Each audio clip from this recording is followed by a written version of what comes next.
Hello hello hello. तर झाले असे की सकाळपासून शोधत असलेला चष्मा न सापडल्यामुळे मी माझे डोळस मन घेऊन निघाले गणपती विसर्जन बघायला. बँक बॅलन्सने डोळे मोठे केले, पण तरीसुद्धा 120 रुपयांचं पेट्रोल टाकलं, इमोशनल फ्युअल म्हणूया.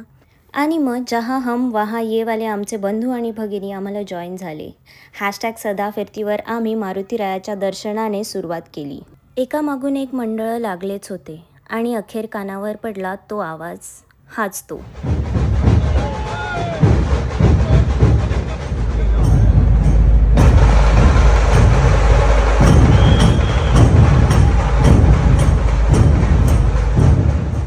ग्रामदेवता तांबडी जोगेश्वरीच्या बाप्पाचं पालखीतलं दर्शन अवघडच, पण मिळालं.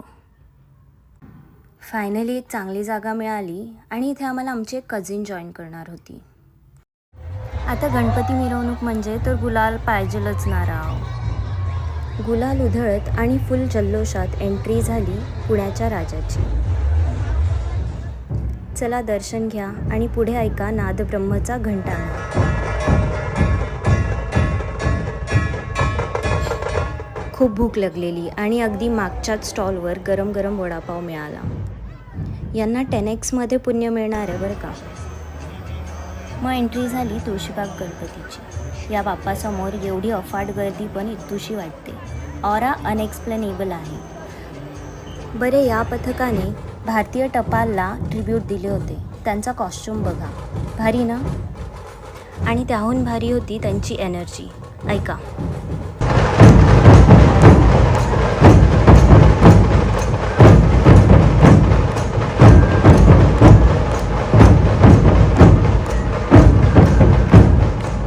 चालून चालून सारखी भूक लागत होती.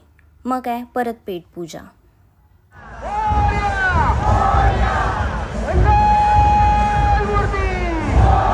आणि मग अखेरचा थांबा, ज्याचं दर्शन घेण्यासाठी दिवसभर वेट केलं होतं. श्रीमंत दगडूशेठ हलवाई. नावातच वजन आहे. चला, दिवस संपन्न झाला हे दृश्य बघून. खरं तर ना, गणेशोत्सव आपल्याला खूप काही शिकवतो. चांगल्या वेळा सेलिब्रेट करा, पण त्याला अति अटॅच होऊ नका. विसर्जन डिटॅचमेंट शिकवतो. टाईम कसा बदलतो, सुखदुःख कसे येतात जातात, पण सेलिब्रेशन थांबायला नको. मनातली श्रद्धा कमी व्हायला नको.